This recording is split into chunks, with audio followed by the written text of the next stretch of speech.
In the spring of 1943, in a small confessional booth in occupied Belgium, a Catholic priest named Henri Reinders sat in absolute darkness, listening to a confession that would change everything he thought he knew about his sacred vow of silence.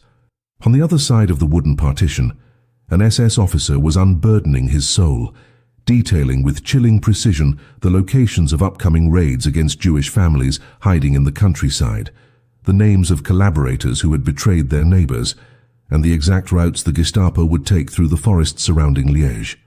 The officer's voice trembled as he described the children he had helped load into cattle cars, seeking absolution for sins that haunted his nights. Father Reinders listened in silence, his hands pressed together in prayer, but behind his calm exterior, a war was raging in his mind. The seal of confession was absolute, inviolable, sacred beyond question. To break it meant excommunication, eternal damnation, the destruction of everything he had devoted his life to protect. But as the officer's whispered confessions painted a map of death and suffering in the priest's mind, Henri Reinders made a decision that would place him at the center of one of World War II's most morally complex acts of resistance, a decision that the Church still refuses to officially acknowledge today. Before the Wehrmacht rolled through Belgium in May of 1940, Henri Reinders was exactly what you would expect from a Catholic priest in a small European town.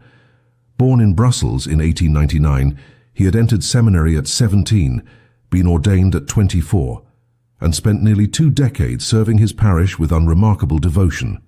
His days followed the ancient rhythms of the Church: morning mass, afternoon visits to the sick, evening vespers, and the confessional booth every Wednesday and Saturday.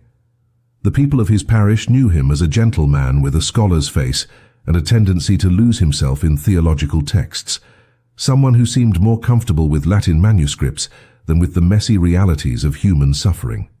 Belgium itself existed in that strange European twilight between the wars, a small nation that had already been crushed once by German boots in 1914 and now watched with growing dread as Hitler's shadow stretched across the continent. When the invasion came, it took just 18 days for Belgium to fall, and suddenly Father Reinders found himself living in a world where the rules he had spent his entire life following seemed dangerously inadequate for the moral catastrophe unfolding around him. The occupation transformed Belgium into a suffocating prison of collaboration and resistance, where every conversation could be a trap and every friendly face might be reporting to the Gestapo. The Germans established their administrative control with brutal efficiency, and by 1942, the persecution of Belgian Jews had escalated from discrimination to systematic deportation. In cities like Brussels and Antwerp, yellow stars appeared on coats, businesses were shuttered, and families began disappearing in the night. The countryside around Liège, where Father Reinders served, became a hiding place for hundreds of Jewish families fleeing the urban roundups, farmers and villagers, risking their lives to shelter strangers in barns, cellars, and forest cabins. But the SS and their Belgian collaborators were hunting these refugees with methodical determination, and the resistance networks that tried to protect them were fragmented, desperate, and operating blind. They had no way of knowing where the next raid would strike, which hiding places had been compromised, or which neighbors had been turned into informants. People were making decisions in the dark, and they were dying because of it. Father Reinders understood the mechanics of confession in a way that few outside the priesthood could comprehend. The confessional was designed to be a space outside of normal human judgment, a direct channel between the sinner and God, where a priest served merely as a witness and conduit for divine forgiveness. When someone confessed their sins, the priest was bound by the seal of confession, the sacramental seal, which prohibited him from revealing anything he heard under penalty of automatic excommunication. This wasn't just a strong suggestion or a matter of professional ethics. This was absolute church law, codified in canon law, reinforced by centuries of tradition, and considered so inviolable that priests throughout history had chosen torture and death rather than break it. The logic was simple but profound. If people could not trust the absolute confidentiality of confession, they would not confess their sins, and without confession, there could be no absolution, no reconciliation with God. The entire sacramental system depended on this wall of silence, but the architects of that system had never imagined a confessor sitting in darkness while an SS officer detailed tomorrow's murder plan. The confessions began sometime in the winter of 1942, though the exact date has been lost to history because Father Reinders never wrote down what happened in that booth. The SS maintained a significant presence in the Liège region because of its strategic importance, and several officers attended Mass at Father Reinders' church, perhaps seeking a veneer of respectability or spiritual comfort in the midst of their duties. Canon law required that priests be available to hear confessions from anyone who sought them, and so when these men knelt in the confessional, Father Reinders had no choice but to listen. What he heard there would have broken most men. The officers confessed to participating in executions, to turning over hiding places of Jewish families, to the rape of women in occupied territories, to acts of cruelty so specific and detailed that the priest could visualize the faces of the victims. Some sought genuine absolution, their voices choked with self-loathing. Others seemed to be using the confessional as a kind of psychological dumping ground, unburdening themselves so they could continue their work with a lighter conscience. And in their confessions, they revealed operational details, names, dates, and locations that could save lives if only someone could act on them. For weeks, perhaps months, Father Reinders remained paralyzed by the impossible choice before him. Every fiber of his training, every instinct formed by decades of devotion, screamed at him to remain silent. He prayed constantly for guidance, searching the scriptures and church teachings for some precedent, some exception that might resolve the moral paradox consuming him. But there was none. The church's position was crystal clear. The seal of confession was absolute, regardless of what was confessed, regardless of what future harm might be prevented by breaking it. A priest who heard a confession that someone planned to commit murder could not warn the intended victim. A priest who learned the location of a bomb could not alert the authorities. The confessional existed outside the normal moral universe, in a space where only God's judgment mattered. But as Father Reinders sat alone in his rectory at night, listening to the distant sounds of trucks carrying people to deportation, he began to question whether God had ever intended for his law to become an accomplice to genocide. And then, one Wednesday evening in early 1943, he made his choice. The mechanism Father Reinders devised was simple in its execution, but devastating in its moral complexity. After hearing confessions that contained actionable intelligence about SS operations, he would leave the church through a side entrance and walk to a small cafe 3 blocks away, where members of the local resistance regularly gathered under the guise of playing cards and drinking beer. He never entered the cafe himself. Instead, he would pass by the front window at a specific time, and if he paused to adjust his hat or light his pipe, it was a signal that he had information to share. A resistance member would then follow him at a distance to a pre-arranged meeting point, usually the cemetery behind the Church of St. Martin, where conversations between a priest and a parishioner seeking spiritual counsel would raise no suspicion. There, in whispered exchanges among the gravestones, Father Reinders would relay what he had heard in the confessional, carefully framing it not as direct quotations, but as vague warnings or hunches. He never said, "An SS officer confessed this to me." He would say things like, "I have reason to believe the Gestapo knows about the family hiding near the old mill," or "It might be wise to move the children from the Dubois farm before Saturday." This thin veil of deniability was how he preserved what remained of his conscience, a psychological fiction that allowed him to believe he was not technically breaking the seal of confession, even though he absolutely was. The impact was immediate and undeniable. Resistance networks that had been operating in near-total darkness suddenly had a source of intelligence that seemed almost supernatural in its accuracy. Families scheduled for arrest were evacuated hours before the SS arrived at empty safe houses. Ambushes planned against resistance supply routes were abandoned when the partisans mysteriously changed their routes at the last minute. Collaborators who had infiltrated resistance cells found themselves quietly isolated and neutralized before they could do damage. The Germans began to suspect they had a leak somewhere in their command structure, but they never imagined the source was a mild-mannered priest who heard their confessions every Wednesday and Saturday. For nearly 18 months, from spring 1943 through the autumn of 1944, Father Reinders operated this impossible double life.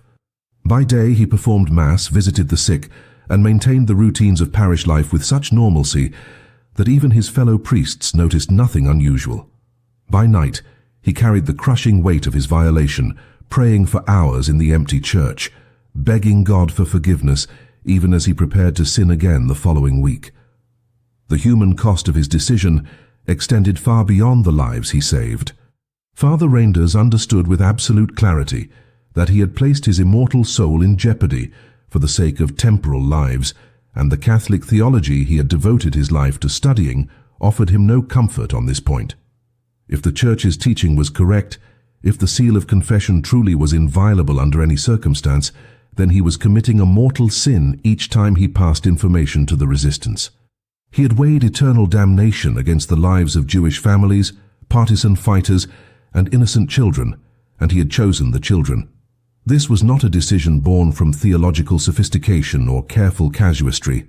It was a raw, desperate choice, made by a man who could no longer bear to be a passive vessel for information that could prevent suffering.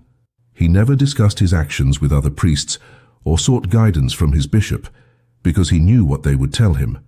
The Church's position was absolute, and any priest who learned what he was doing would be obligated to demand he stop immediately or face excommunication. The resistance members who received his intelligence had no idea of the spiritual crisis consuming their source. To them, Father Reinders was a hero, a brave ally who risked his life to fight the occupation. They did not understand that his risk was infinitely greater than theirs, because while they feared death or torture, he feared something far worse. They could not comprehend the architecture of guilt he had constructed around himself, the careful mental compartmentalization required to kneel before the altar each morning and consecrate the Eucharist while knowing he was in a state of mortal sin. Some of the resistance fighters were themselves Catholic and would occasionally joke about how fortunate they were to have a priest on their side, blessed by God. Father Reinders would smile thinly at these comments and say nothing, because how could he explain that he believed himself to be cursed, not blessed, condemned by the very institution he served? By the summer of 1944, the nature of the confessions began to change in ways that terrified Father Reinders, even more than the original moral transgression. As the Allied invasion gained momentum and the German position in Belgium became increasingly desperate, some SS officers began confessing not past crimes, but future plans, seeking absolution in advance for atrocities they knew they would be ordered to commit. They spoke of scorched earth policies, of orders to execute hostages, of plans to destroy entire villages suspected of harboring resistance fighters. These were not confessions of sins committed, but blueprints for massacres yet to occur, and Father Reinders realized he was receiving advance warning of war crimes that would kill hundreds if he remained silent. The moral calculus shifted yet again. It was one thing to break the seal to reveal past crimes or current operations. It was another entirely to possess foreknowledge of planned mass murder and do nothing. In those moments, kneeling in the darkness of the confessional booth, listening to a German officer mechanically describe the liquidation of a village scheduled for the following Tuesday, Father Reinders felt the last remnants of his theological certainty crumble away.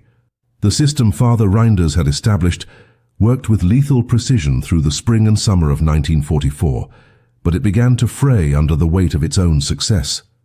The Gestapo's frustration grew with each failed raid and each mysteriously abandoned safe house, and their investigations intensified throughout the Liège region.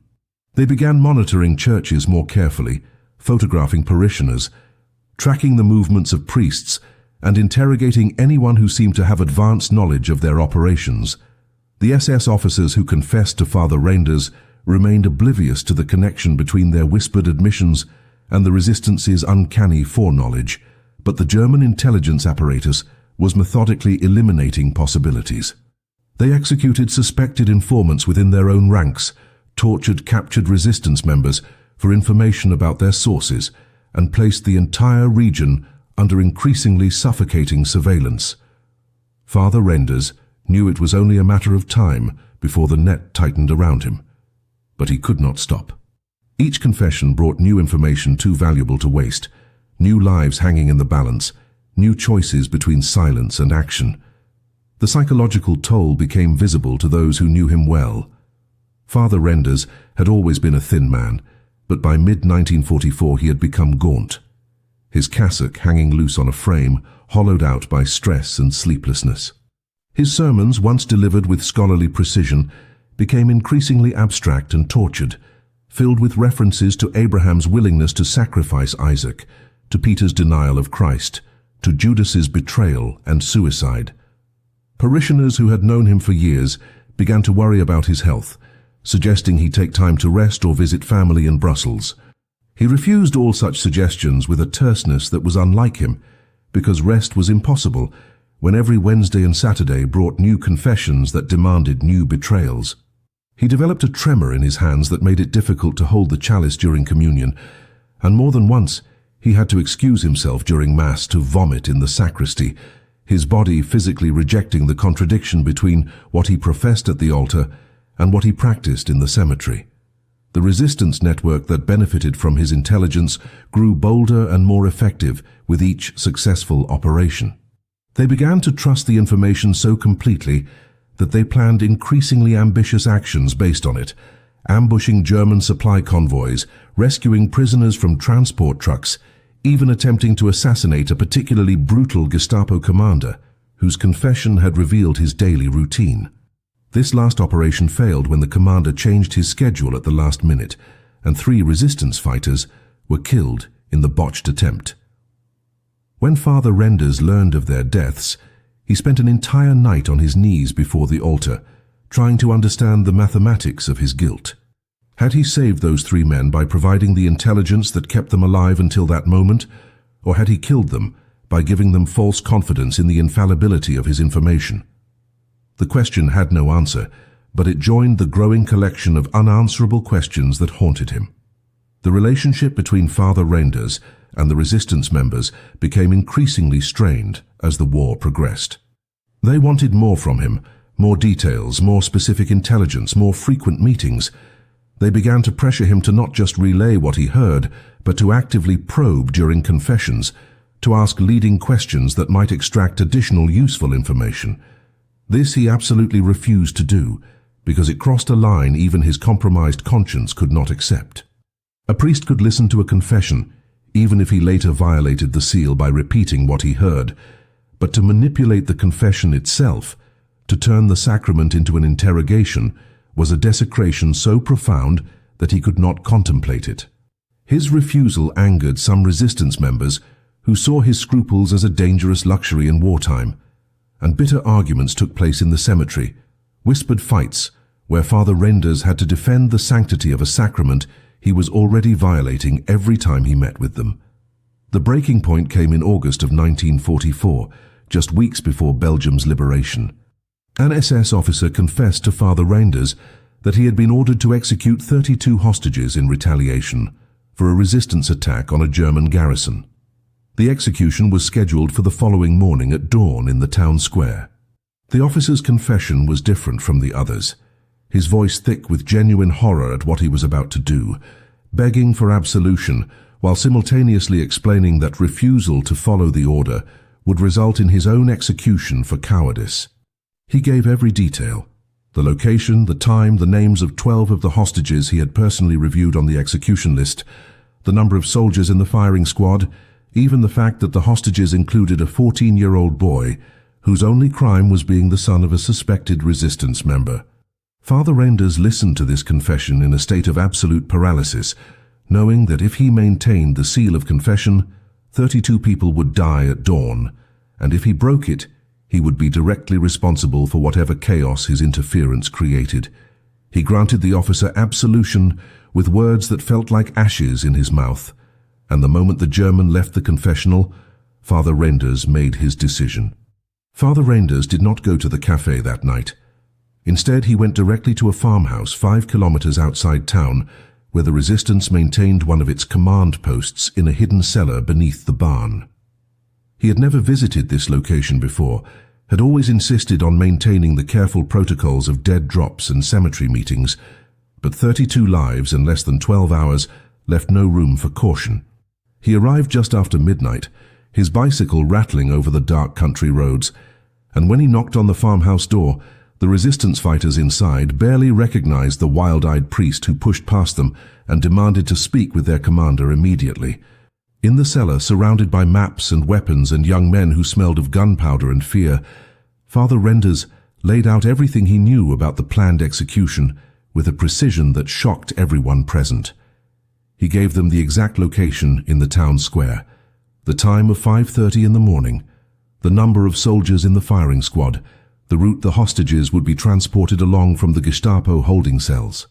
He told them about the 14-year-old boy and about the SS officer's genuine reluctance, details that served no tactical purpose, but that he seemed compelled to share, as if speaking them aloud might somehow distribute the weight of what he knew. The resistance commander, a former schoolteacher named Marcel Dumont, who had lost his entire family in a deportation, listened to Father Renders with growing alarm.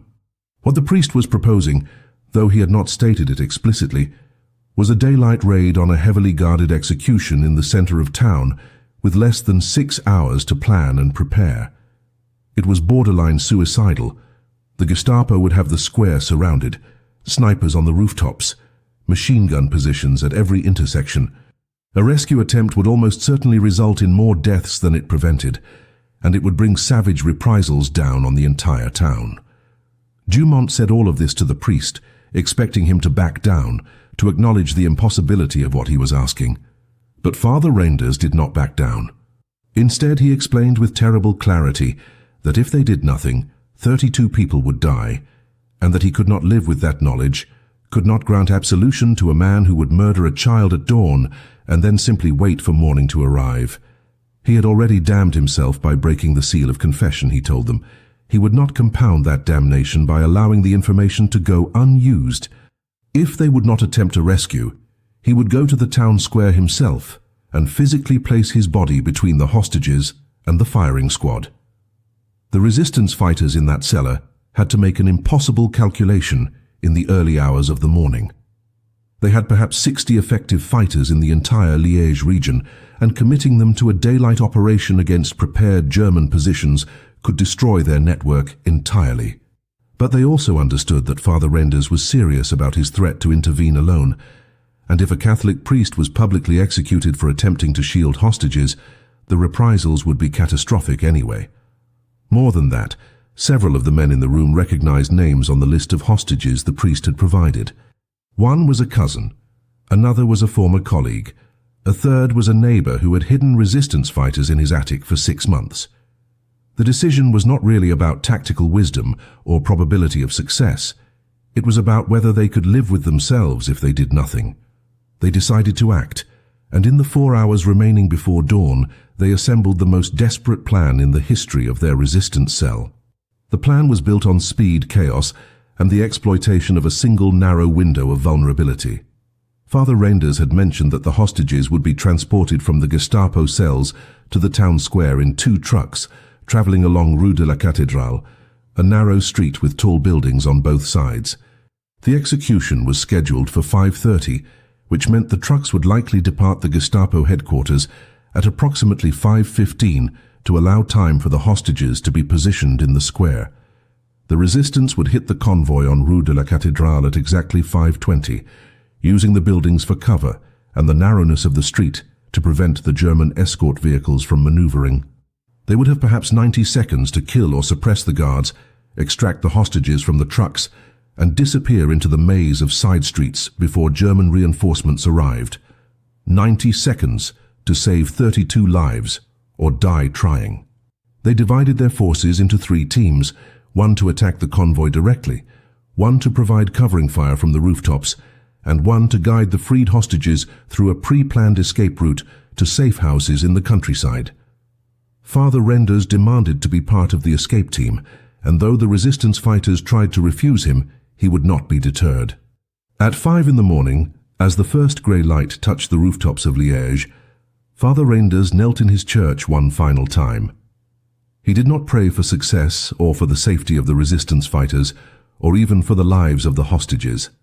Instead, he prayed for the soul of the SS officer who had confessed to him, the man who would arrive at the town square at 5:30 to find his victims vanished and his conscience unexpectedly unburdened of one atrocity. Father Renders prayed that God would forgive that officer for the murders he did not commit and for the relief he would surely feel at their prevention.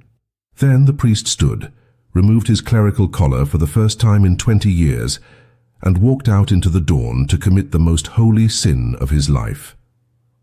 The convoy left the Gestapo headquarters at exactly 5:17, 2 minutes later than the resistance had anticipated, which meant the attack would happen deeper into Rue de la Cathédrale than planned, closer to the town square where German reinforcements could respond faster. Father Renders waited in a doorway halfway down the street, pressed against the cold stone, watching the resistance fighters on the rooftops signal to each other with hand gestures he did not understand. He could hear the trucks approaching, the growl of engines echoing off the narrow buildings, and beneath that sound something worse, voices singing. The hostages in the back of the trucks were singing hymns, their voices carrying through the pre-dawn air, and Father Renders recognized the melody as one he had taught in his church, a song about lambs being led to green pastures. The irony was so cruel it made him physically ill, but there was no time for reflection, because the first truck was entering the kill zone and the world exploded into violence so sudden and total that his mind could barely process what was happening. The resistance fighters opened fire from 4 different positions simultaneously, their guns creating a deafening cacophony that shattered windows and sent pigeons erupting from the rooftops in panicked clouds. The German driver of the first truck was killed instantly, his vehicle lurching to a halt and blocking the narrow street. The escort car behind it tried to reverse, but was caught by gunfire from the rear position, its windshield disintegrating into sparkling fragments. German soldiers poured from the vehicles, shouting orders and returning fire, but they were caught in a crossfire with no cover, and within 30 seconds half of them were down. Father Renders watched from his doorway as a young resistance fighter named Thomas, barely 18 years old, sprinted from a side alley to the first truck and began tearing at the canvas covering the bed where the hostages were imprisoned. German bullets chewed up the cobblestones around Thomas's feet, but he did not stop, did not even flinch, and then the canvas was open, and people were spilling out, confused and terrified, and Father Renders was running toward them, forgetting every instruction he had been given about staying in position. The hostages were in shock, many of them beaten and bloody from their interrogations, stumbling into the street with their hands still bound behind their backs. Father Renders reached them and began pushing them toward the escape route, screaming at them to run, to move, to trust him. But several were frozen in place, unable to comprehend that they were being rescued rather than executed in a different location. The woman fell to her knees either from relief or exhaustion, and the priest had to physically lift her and carry her toward the alley where other resistance fighters were frantically waving them forward. Behind him, the gunfight continued with savage intensity. He saw Marcel Dumont, the resistance commander, standing in the middle of the street with a rifle, firing methodically at German soldiers who were trying to set up a machine gun position. He saw Thomas take a bullet in the shoulder and keep running anyway, dragging 2 hostages toward safety. He saw a German officer emerge from the second truck and immediately recognize what was happening, his face transforming from confusion to rage as he realized his prisoners were escaping. The 90-second window the resistance had calculated was already gone, stretched to 2 minutes, then 3, and still not all the hostages had been extracted. Father Renders could hear sirens in the distance, reinforcements arriving from the German garrison on the edge of town, and he knew they had perhaps 60 seconds before this rescue became a massacre. He ran back to the second truck, where 5 hostages remained trapped inside, too injured or traumatized to move on their own. A resistance fighter was trying to pull them out one at a time, but it was too slow, and Father Renders made a decision that surprised even himself. He climbed into the truck bed, positioned himself behind the hostages, and simply pushed them out, letting them fall onto the street where other hands could grab them and drag them to safety. It was brutal and graceless, and at least one man screamed as his broken leg hit the cobblestones, but it worked. The last hostage tumbled from the truck just as the German reinforcements rounded the corner 3 blocks away, and then everyone was running, resistance fighters and rescued hostages alike, disappearing into the maze of alleys that the Germans did not know as well as the Belgians who had been born there. Father Renders ran with them, his lungs burning and his vision narrowing to a tunnel, following the person in front of him through a blur of doorways and courtyards and narrow passages between buildings. Behind them, the Germans were firing blindly into the alleys, their bullets sparking off stone walls and shattering roof tiles. Someone next to the priest grunted and fell, and hands reached down to grab the wounded fighter and keep moving. They emerged into a small square where a horse-drawn cart waited, already loaded with empty vegetable crates to hide the hostages, and people were being shoved underneath the false bottom while the driver whipped the horse into motion before everyone was even concealed. Father Renders ended up in a cellar he did not recognize, surrounded by people he had helped rescue, all of them breathing hard and staring at each other with the wild eyes of people who could not quite believe they were still alive. In the distance they could hear the Germans tearing the neighborhood apart, searching house by house, but the resistance had planned the escape routes too well. By the time the sun fully rose over Liège, all 32 hostages had vanished into the network of safe houses, and the Germans were left with nothing but empty trucks and 8 dead soldiers in a street littered with spent ammunition. The German reprisal was immediate and merciless, but it was also unfocused in a way that revealed their complete bewilderment at what had happened. The Gestapo could not understand how the resistance had known about the execution with such precision, how they had assembled a force large enough to overwhelm a protected convoy, and most importantly, how they had coordinated an escape that seemed to anticipate every German response. Within hours of the ambush, every church in Liège was surrounded by soldiers demanding to inspect parish records and question priests about their recent activities. The Germans had a theory, poorly formed but not entirely wrong, that someone with access to their internal communications had betrayed the execution plan. They arrested 17 people that day, mostly random suspects pulled from their homes, based on nothing more than proximity to Rue de la Cathédrale or previous associations with known resistance members. 3 were executed in the town square at noon as a warning, shot in the exact spot where the 32 hostages would have died if Father Renders had maintained his sacred vow of silence. The priest watched this new execution from the window of a safe house, and though he felt the weight of those 3 deaths on his soul, he did not regret his choice because the mathematics were irrefutable.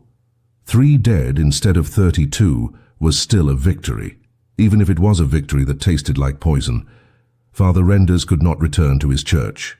The moment the Germans began their sweep of the clergy, the resistance had insisted he go into hiding, and he now found himself living in a succession of cramped attics and damp cellars, moving every 2 or 3 days to stay ahead of the Gestapo's investigations. His absence from the parish was explained by his bishop as a sudden illness requiring extended rest, but this excuse would not hold for long. The Germans were methodical in their suspicions, and they had already begun to notice patterns. Parishes where Father Renders had served seemed to have lower rates of successful Gestapo operations. Resistance activities in his area showed unusual foreknowledge of German movements, and several arrested resistance members under torture had mentioned a priest who provided intelligence without ever naming him directly. The net was tightening, but the Allied advance was tightening faster. By late August 1944, American forces were pushing through France, British tanks were racing across Belgium, and the German occupation was collapsing into chaotic retreat. The question was whether Father Renders could remain hidden long enough for liberation to arrive, or whether the Gestapo would find him first and make an example of a priest who had betrayed the confessional. Living in hiding transformed Father Renders in ways that went beyond the physical deprivations of cold rooms and meager food. For the first time in his adult life, he could not perform the daily rituals that had structured his existence. No morning mass, no afternoon prayers in the church, no evening vespers, no confessions to hear. The rhythm of priesthood that had sustained him for 2 decades was gone, and in its absence, he was forced to confront the full magnitude of what he had done without the comforting routines of ecclesiastical life to distract him. He spent hours each day in prayer, but his prayers had changed. He no longer asked God for forgiveness, because he had concluded that what he had done was unforgivable within the framework of church law. Instead, he prayed for understanding, asking God to help him comprehend whether he had acted in accordance with some higher law that superseded the sacramental seal, or whether he had simply chosen his own moral judgment over divine commandment. The distinction mattered to him enormously, even though the practical result was identical. The resistance members who rotated through the safe houses to check on him treated him with a reverence that made him deeply uncomfortable. To them, he was a hero who had sacrificed everything to save lives, a saint who had placed human compassion above religious dogma. They brought him extra food when they could spare it, refused to let him help with dangerous tasks, and spoke about him in whispers as if he were somehow sacred. Father Renders understood that they did not grasp the theological implications of his actions, that they saw the breaking of the confessional seal as a brave act of defiance rather than a potential damnation. He tried to explain it to Marcel Dumont one evening, tried to make him understand the difference between civil disobedience and sacrilege, but Dumont simply looked at him with tired eyes and said that any God who would condemn a man for saving 32 lives was not a God worth worshipping. The comment haunted Father Renders because part of him agreed with it, and that agreement felt like the final proof of his apostasy. In early September 1944, a Gestapo raid on a safe house 2 blocks from where Father Renders was hiding resulted in the capture of 4 resistance members, and under interrogation, one of them broke. He did not give up the priest's current location because he did not know it, but he confirmed that a Catholic priest had been providing intelligence to the resistance for over a year, and he described the general area where the priest was believed to be hiding. The Gestapo immediately ordered every building in a 12-block radius searched, and the resistance was forced to move Father Renders in broad daylight, disguised as a wounded factory worker being transported to a hospital. They put him in the back of a truck covered with a tarp, surrounded by actual wounded resistance fighters, whose groans and bloodied bandages would discourage close German inspection. As the truck rattled through a checkpoint, Father Renders lay perfectly still beneath the canvas, listening to German soldiers walking around the vehicle, hearing their boots on the cobblestones just inches from his head, and he found himself thinking about the SS officer who had confessed the execution plan, wondering if that man was among the soldiers now searching for him, wondering if their roles would reverse and he would someday find him. Elf confessing his sins to a man whose sins he had once betrayed. The final confession came on September 9th, 1944, just 5 days before American forces would liberate Liège, though Father Renders had no way of knowing liberation was that close. He had been moved to a farmhouse 15 kilometers outside the city, far enough from the German dragnet to provide some safety, but isolated enough that he felt completely cut off from the events unfolding around him. The resistance had largely ceased using him as an intelligence source because he could no longer access the confessional, and his value had shifted from operational asset to symbolic figurehead, a living reminder of what they were fighting for. But the SS officer who had been confessing to him for nearly 18 months did not know the priest had disappeared, and when he arrived at the church for his regular Saturday confession, he found the confessional booth empty and a young replacement priest who knew nothing about the arrangement.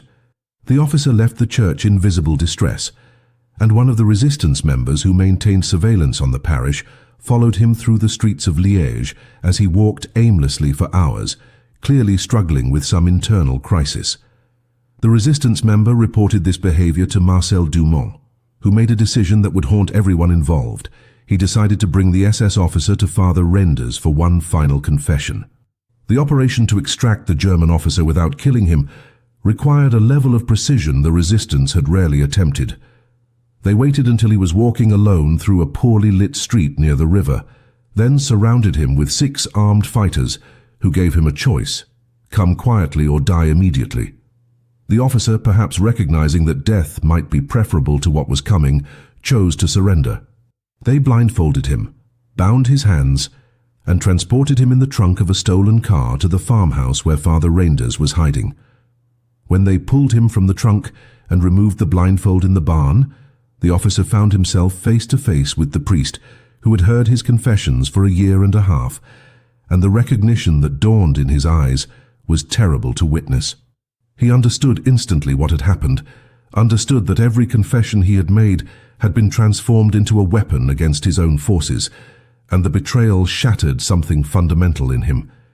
He did not rage or threaten. He simply stood there trembling, staring at Father Renders with an expression of such profound hurt that several of the resistance fighters had to look away. Father Renders asked to be alone with the officer, and after a tense debate, the resistance agreed but positioned armed guards just outside the barn door. The two men sat facing each other on wooden crates in the dim light filtering through the barn slats, and for several minutes neither spoke. Finally, the SS officer asked in heavily accented French why the priest had done it, why he had violated the most sacred trust in the Catholic faith. Father Renders could have offered justifications or explanations about the greater good and the mathematics of lives saved, but he sensed that this moment required something closer to the truth. He told the officer that he had broken the seal of confession because he was weak, because he could not bear the weight of knowledge without action, because he had chosen the temporal world over the eternal one, and would likely spend eternity paying for that choice. He did not ask for the officer's understanding or forgiveness. He simply acknowledged what he had done and accepted full responsibility for it. The confession, because that is what it had become, lasted nearly an hour, and by the end both men were weeping. The SS officer then did something that no one expected. He asked Father Renders to hear his confession one final time. The priest initially refused, explaining that he had forfeited his right to serve as a confessor through his betrayals, but the officer insisted with a desperation that suggested this was not really about absolution, but about completing some psychological circle that had been broken. Father Renders eventually agreed, and there in the barn, without the structure of the confessional booth, without the comforting anonymity of the wooden partition, the SS officer confessed everything. He spoke for over 2 hours, detailing not just the crimes Father Renders already knew about, but years of atrocities stretching back to the earliest days of the war. Villages burned in Poland, mass executions in Ukraine, the casual cruelties of occupation duty that had slowly eroded his humanity, until he could participate in genocide without feeling anything at all. He confessed that he had initially sought out Father Renders' confessional because he recognized the priest as someone who still believed in absolute moral categories, and he needed to hear himself condemned by that absolute standard in order to feel anything at all. He confessed that part of him had suspected the priest was breaking the seal because the resistance operations had become too precise, but he had continued confessing anyway because the alternative was to have no one to confess to at all. When the confession ended, Father Renders granted absolution using the traditional Latin formula, his voice steady despite the surreal horror of the situation. The SS officer crossed himself, thanked the priest with formal courtesy, and then asked the resistance members to execute him immediately because he could not return to his unit and could not live with what he had done. Marcel Dumont refused this request, explaining that the officer would be held until liberation and then turned over to Allied authorities for trial. But the officer repeated his request with increasing urgency, explaining that he had information about a final German operation planned for the following day that would kill hundreds if it succeeded, and he would trade that information for a quick death. The resistance fighters looked to Father Renders for guidance, and the priest found himself facing one final impossible choice: allow the officer to die by execution to obtain intelligence that could save lives, or insist on preserving his life and lose the information that could prevent a massacre. The mathematics of his entire moral framework had led to this moment, and there was no way forward that did not require him to value some lives over others. Father Renders made the decision that would define the remainder of his life. He told the resistance to accept the officer's bargain. The German revealed that the retreating SS units planned to blow up the main bridge over the Meuse River at precisely noon the following day, not as a military operation, but as a final act of spite designed to kill as many Belgian civilians as possible. The bridge was the primary route for refugees fleeing the combat zone, and intelligence suggested that over 300 people would be crossing it at noon when the explosives detonated. The officer provided exact details about the placement of the charges, the timing mechanism, and the location of the detonator team that would trigger the explosion from a safe distance. He gave this information calmly and methodically, as if he were filing a military report, and when he finished he stood and asked the resistance to honor their part of the agreement. Marcel Dumont looked to Father Renders one final time, searching for some indication that the priest would object, but Father Renders said nothing. He simply closed his eyes and nodded once, and 2 resistance fighters escorted the SS officer outside. The single gunshot that echoed across the farmyard 10 minutes later was the sound of Father Renders' last illusion dying, the final acknowledgement that he had moved so far beyond the boundaries of his priesthood that there was no path back. The resistance moved immediately to neutralize the bridge demolition, sending their most experienced fighters to locate and disable the explosive charges before noon the following day. They found the bombs exactly where the SS officer had described them, sophisticated demolition charges, wired to a central detonator and hidden beneath the bridge's support structure. Disarming them required skills the resistance barely possessed, and they worked through the night with hands that shook from exhaustion and fear, cutting wires and removing detonators while German patrols passed overhead on the bridge itself. By dawn they had disabled 4 of the 5 main charges, but the 5th was placed in a location so precarious that any attempt to reach it risked causing the very explosion they were trying to prevent. The resistance made the decision to evacuate the bridge area and post guards to prevent civilian access until they could develop a better plan. But the German detonator team arrived early, at 11 in the morning instead of noon, and when they triggered their device, the single remaining charge detonated with enough force to collapse a 20-meter section of the bridge into the river below. 3 people died in the explosion, 2 resistance fighters who were still working on the evacuation, and 1 civilian who had ignored the warnings and attempted to cross anyway. The death toll would have been catastrophic if the resistance had not disabled the other charges, but that fact provided no comfort to Father Renders when he learned that his intelligence, purchased with a man's execution, had still resulted in deaths. He tried to perform the mental arithmetic that had sustained him through 18 months of betrayals, the calculation that 3 deaths were better than 300, but the numbers no longer made sense to him. He had become a collaborator in an execution to prevent an explosion that had partially happened anyway, and the moral architecture he had constructed to justify his actions collapsed under the weight of this final failure.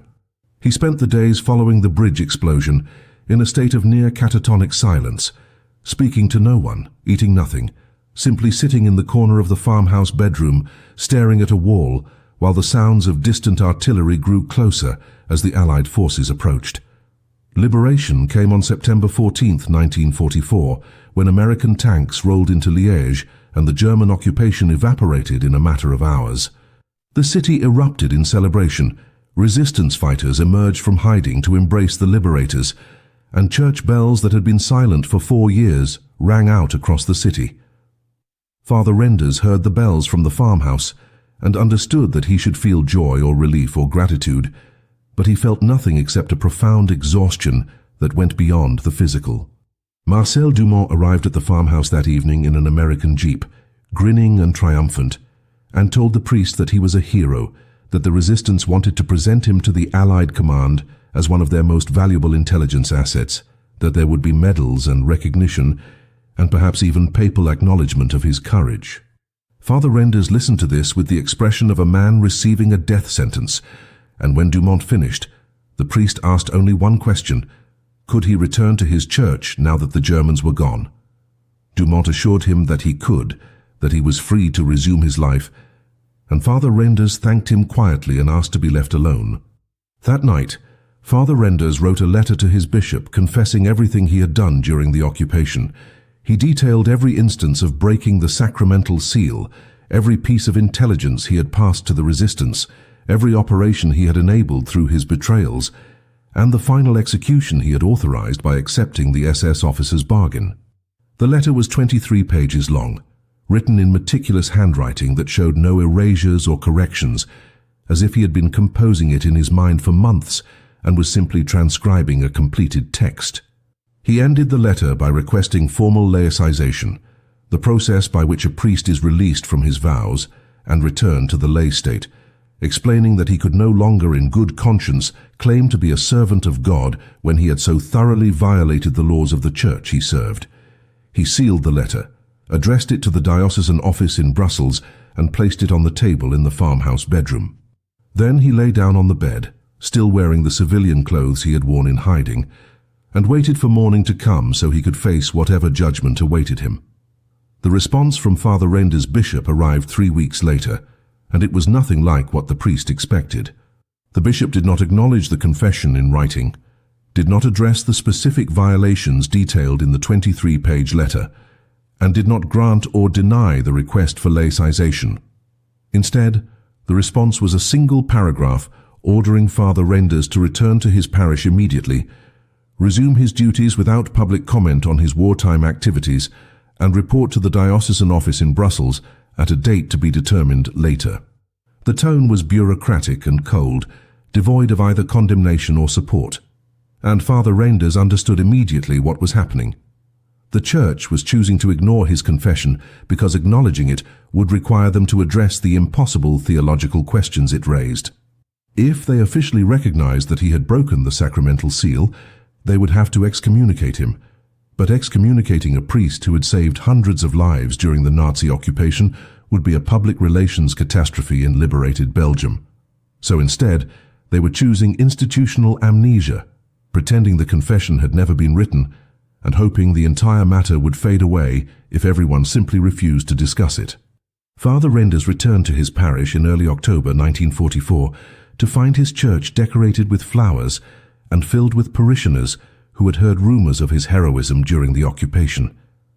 They applauded when he entered for the first Mass, and several people approached him afterward with tears in their eyes, thanking him for his courage and his sacrifice. The resistance had apparently spread stories about a mysterious priest who had helped save countless lives, and though they had been careful not to reveal the specific mechanisms of his assistance, the general outline was widely known. A man of God who had risked everything to fight evil. Father Renders accepted their gratitude with a numb politeness that masked his internal horror, because these people were praising him for the very actions that had severed his connection to the divine. He resumed his duties mechanically, performing Mass and hearing confessions and visiting the sick, but it was like watching someone else's hands move through familiar rituals. When parishioners came to the confessional booth, he granted them absolution with the proper words, but internally he questioned whether those words meant anything at all, coming from a priest who had proven the seal of confession was not absolute. The psychological fragmentation accelerated over the following months. Father Renders began experiencing what would now be recognized as severe post-traumatic stress, though in 1944 there was no framework to understand or treat it. He had nightmares about the SS officer he had sent to execution, dreams where the man's face appeared in the confessional booth asking for absolution that never came. He developed a compulsion to count things, repeatedly tallying the lives saved against the lives lost, 32 hostages minus 3 reprisal victims, minus 3 bridge casualties minus 1 executed German officer, running the numbers over and over as if some combination would finally produce an answer that made sense. His sermons became increasingly abstract and disturbed, filled with references to Judas and Peter and the difference between betrayal and denial, until his fellow priests began to express concern about his mental state. The diocesan office sent a representative to evaluate him, and Father Renders sat through an interview where he was asked careful questions about his experiences during the occupation, while being implicitly warned not to provide answers that would require official action. The breaking point came on a Saturday in March 1945, 6 months after liberation, when a middle-aged woman entered Father Renders' confessional booth and began to confess that she had been having an affair with a married man. It was a mundane sin, the kind of confession he had heard thousands of times before the war. But as the woman spoke, Father Renders found himself paralyzed by a simple question. If this woman confessed that she planned to murder her husband, would he maintain the seal of confession this time, or would he alert the authorities as he had done with the SS intelligence? He realized he no longer knew the answer, realized that he had destroyed his ORB, his ability to function as a confessor, because he could no longer trust himself to follow the rules he was supposed to uphold. He sat frozen in the darkness of the confessional, unable to respond, while the woman's voice trailed off into confused silence. Finally, he whispered through the partition that she should find another priest, that he could not help her, and then he stood and walked out of the church in the middle of confession hours, leaving a line of bewildered parishioners staring after him as he disappeared into the street. Father Reinders never returned to that confessional booth. He wrote a second letter to his bishop, this one much shorter, stating simply that he was psychologically unable to continue his duties and needed to be removed from active ministry. The diocese, perhaps relieved to finally have an excuse that did not require them to address the theological implications of his wartime actions, granted his request within days. He was transferred to a monastery in the countryside, a place of silence and contemplation where he could live out his days without the responsibilities of parish work. The official story presented to his former parishioners was that Father Reinders had suffered a breakdown from the stresses of occupation and needed extended rest, which was true enough in its way. The resistance fighters who had worked with him were disappointed but not surprised when he disappeared from public life, and a few of them visited him at the monastery in the early years, bringing news of the outside world and thanking him again for his service. He received them politely but discouraged repeat visits, and eventually they stopped coming, understanding that the man they had known during the war no longer existed in any meaningful sense. Father Henri Reinders lived for 32 more years after the war ended, dying quietly in the monastery in 1977 at the age of 78. He never spoke publicly about his actions during the occupation, never wrote a memoir or gave an interview, and actively discouraged any attempt to document his story for historical records.